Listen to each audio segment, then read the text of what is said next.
अस्सलाम वालेकुम नाज़रीन, आपका इस्तेक़बाल करती हूँ अपने चैनल मुख्तलिफ ज़ायक़े में।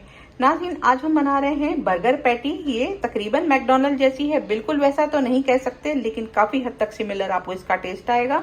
और माशाल्लाह ये बहुत ही ज़बरदस्त जायकेदार बनती है। तो चलें इसको शुरू करते हैं। यहाँ हमने आधा किलो आलू लिए हैं, बॉईल करके ठंडा कर लिया है। पाव किलो हमने मटर ली है, इसको थोड़ा सा नमक यानी आधा चम्मच नमक डाल के इसको हमने बॉईल करके और यहाँ पर रख लिया है। ये अच्छे से बॉईल कर लेना है आपने। यहाँ पर हमने आधा कप मैदा ली है और आधा कप लिया है कॉर्नस्टार्च यानी कॉर्नफ्लावर। 2 बड़े चम्मच यहाँ पर हमने चावल का आटा लिया है। मसाले कुछ इस तरह से जाएंगे।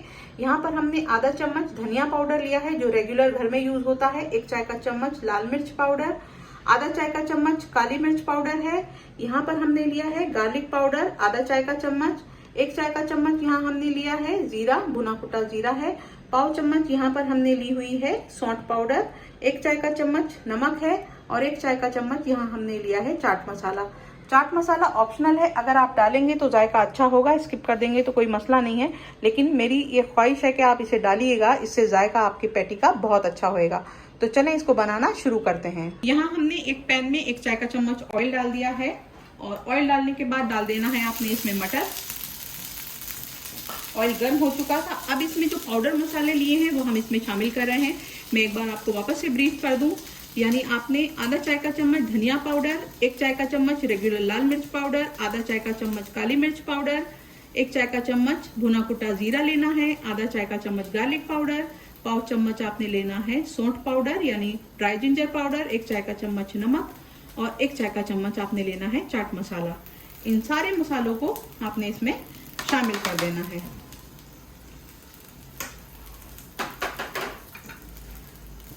शामिल करने के बाद फ्लेम आपने, जब मसाले डालें तो फ्लेम आपने स्लो रखनी है और इसको आपने अच्छे से इन मसालों के साथ भूनना है।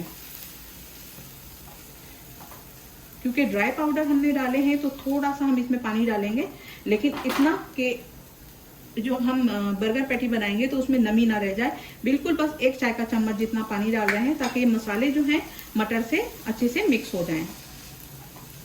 तो इसको कम से कम 1.5 से 2 मिनट आप स्लो फ्लेम पे इस तरह से इसको कुक कर लें ताकि मसाले जो हैं वो अच्छे से कुक हो जाएं आपके। जिंजर पाउडर और अगर ये गार्लिक पाउडर आपके पास ना हो तो आप इसमें 1 चाय का चम्मच दोनों मिक्स वो भी डाल सकते हैं, ये पेस्ट भी डाल सकते हैं जो रेगुलर घर में आप यूज करते हैं। लेकिन कोशिश करें कि आप इस तरह की चीजें रखें क्योंकि इस तरह की जो चीजें बनती हैं उनमें ये ड्राई मसाले ही जाते हैं। तो चलें इसको हम 1.5 से 2 मिनट कुक कर लेते हैं और कुक करते टाइम थोड़ा थोड़ा आप इस तरह से मैश भी कर लें कि थोड़ा थोड़ा, बाकी तो मिक्सिंग में ही मैश हो जाएगा, लेकिन थोड़ा थोड़ा सा इस तरह से आप इसको मैश कर लें इस तरह से। सारे मसालों के साथ मटर अच्छे से कुक हो गई है और काफी हद तक इसको हमने प्रेस भी कर लिया है। फ्लेम अब हम बंद कर लेंगे और इसको थोड़ा सा ठंडा कर लेंगे। मटर बहुत अच्छे से ठंडी हो गई है। अब आपने क्या करना है, सारे बैटर को आलू में शामिल कर देना है। आप देखें कि मसाला बिल्कुल ड्राई है, बिल्कुल भी नमी नहीं है, यानी 1 टेबलस्पून जो हमने ऑयल डाला था उसको भी हमने सुखा दिया है। बस मसाले का कच्चापन दूर हो जाए इतना बस ध्यान रखना है आपने, बाकी इसको ओवर कुक करना नहीं है। तो चलें, ये हो गया मिक्स। अब इसको क्या करना है, आपने इन सबको आपने अच्छे से मिक्स करना है, आलू को और मटर को अच्छे से मिक्स कर लेना है।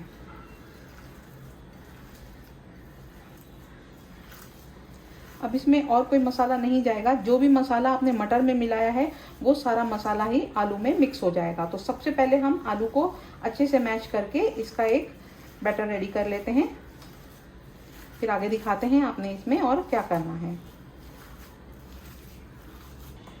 आलू का मिक्सचर पैटी बनने के लिए बिल्कुल रेडी है, लेकिन अगर आपको लगे कि कहीं कहीं आलू में इस तरह से ये छोटे छोटे पीसेज आ रहे हैं तो इनको आप अच्छे से प्रेस कर दें।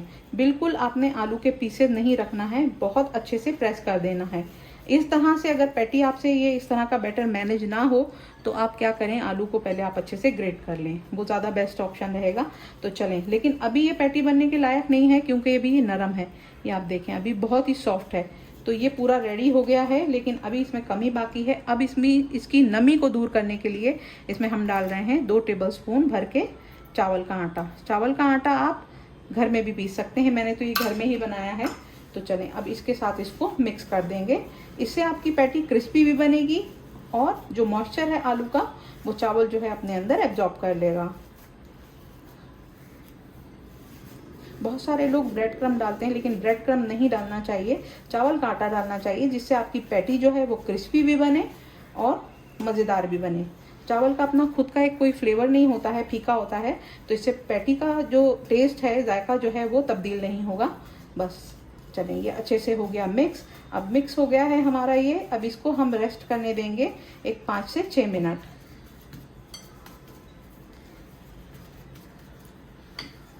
इसको हम एक साइड में रख देते हैं और यहाँ पर अब हम इसका कोटिंग के लिए इसकी रेडी करते हैं। तो यहाँ पर हमने हाफ कप मैदा और हाफ कप कॉर्नफ्लावर लिया है और हाफ कप ही हम यहाँ पर नमक शामिल कर रहे हैं। नमक शामिल करने के बाद इन चीज़ों को आपने अच्छे से मिक्स कर लेना है, यानी मैदा और कॉर्नस्टार्च और नमक को आप अच्छे से मिक्स कर लें।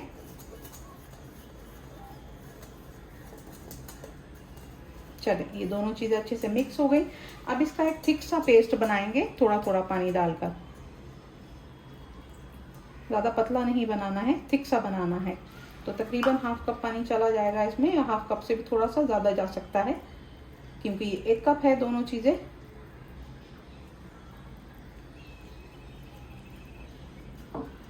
तो इसमें तकरीबन 1 टेबलस्पून जितना पानी और जाएगा। बस 1 टेबलस्पून जितना पानी और शामिल कर लिया और इसको हम लम्स फ्री बिल्कुल ये थिक सा पेस्ट बना लेंगे, ताकि ये अच्छे से कोट हो सके पैटी आपकी।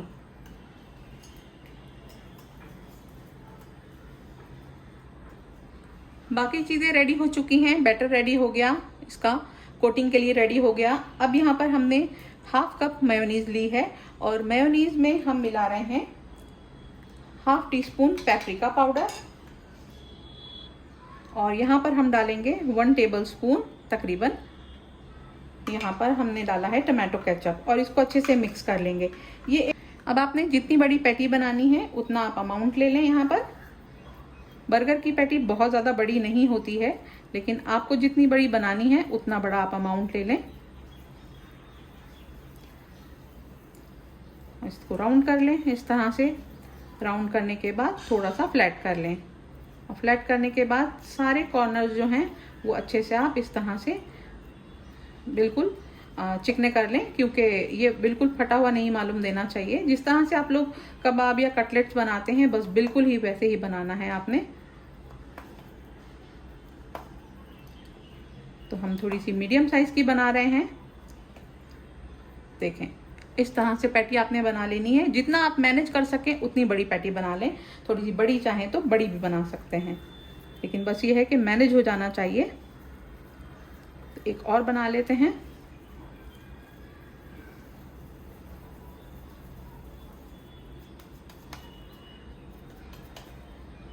और ये थोड़ी सी थिक रहती हैं, पतली नहीं रहती हैं, इस बात का भी आपने खास ख्याल रखना है। बर्गर पैटी तो आप लोगों ने बर्गर तो खाए होंगे, जाहिर सी बात है, तो आपको अंदाज़ा होगा कि पैटी जो है काफ़ी मोटी रहती है। तो चलिए, ये हो गया रेडी।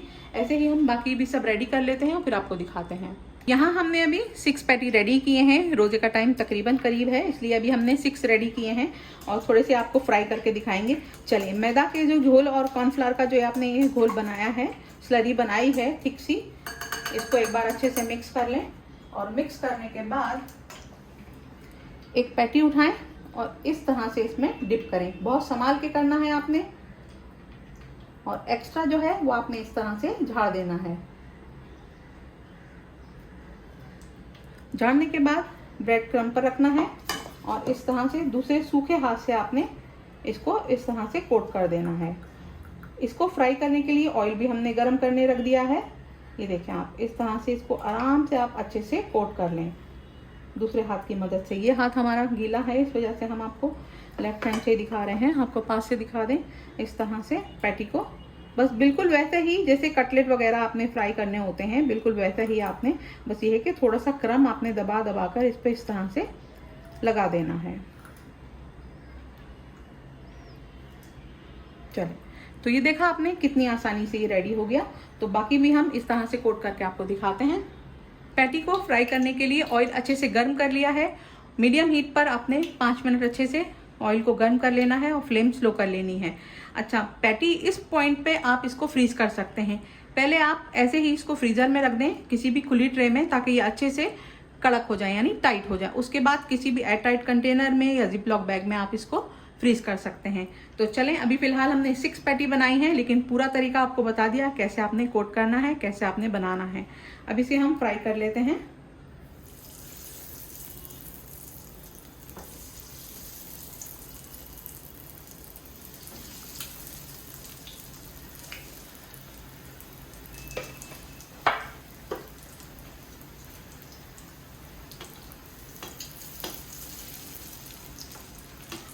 इसे दोनों साइड से आपने गोल्डन सा फ्राई करना है।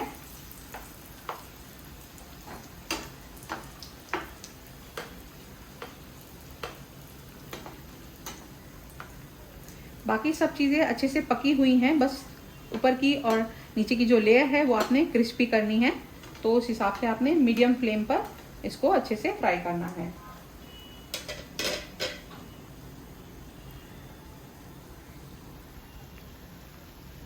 पैटी यहाँ पर हमारी बिल्कुल रेडी हो गई है। फ्लेम हमने बंद कर दी है और ऑयल को ड्रेन करते हुए आपने इसको बाहर निकाल लेना है। और इसको किसी खुले बर्तन में रखें ताकि ये सॉगी ना हो। तो कुछ जालीदार बर्तन में आप रखें ताकि हवा इसमें से पास होती रहे। तो यहाँ हमने एक छन्नी ले ली है और उसमें इसको निकाल रहे हैं। ऑयल भी इसका ड्रेन हो जाएगा और ये थोड़ा हवा लगने से थोड़ी सी क्रिस्पी हो जाएंगी। और तो ये देखिए, आप इस तरह से किसी भी जालीदार बर्तन में आपने इसको निकाल लेना है।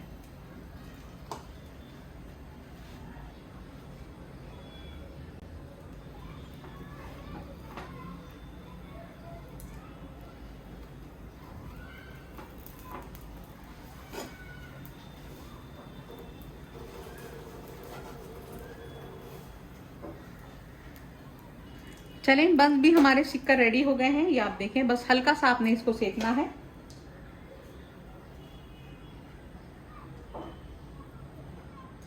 तो चलें, अब अपने बर्गर बनाना शुरू करते हैं। यहाँ पर अब आपने क्या करना है, जो आपने ये सॉस बनाकर रखी है टोमेटो केचप, मेयोनीज और पेपरिका की, इसको आपने इस पे लगाना है जो नीचे का साइड है।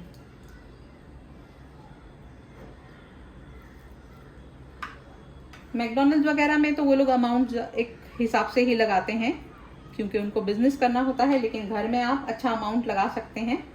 तो चलें, ये हो गया इस तरह से। और इसके ऊपर हम रख देंगे बर्गर पैटी। ये मैं आपको दिखाना चाहूँगी, देखें कितनी क्रिस्पी बनी है, बहुत ही क्रिस्पी कोटिंग की बनी है। ये देखें आप।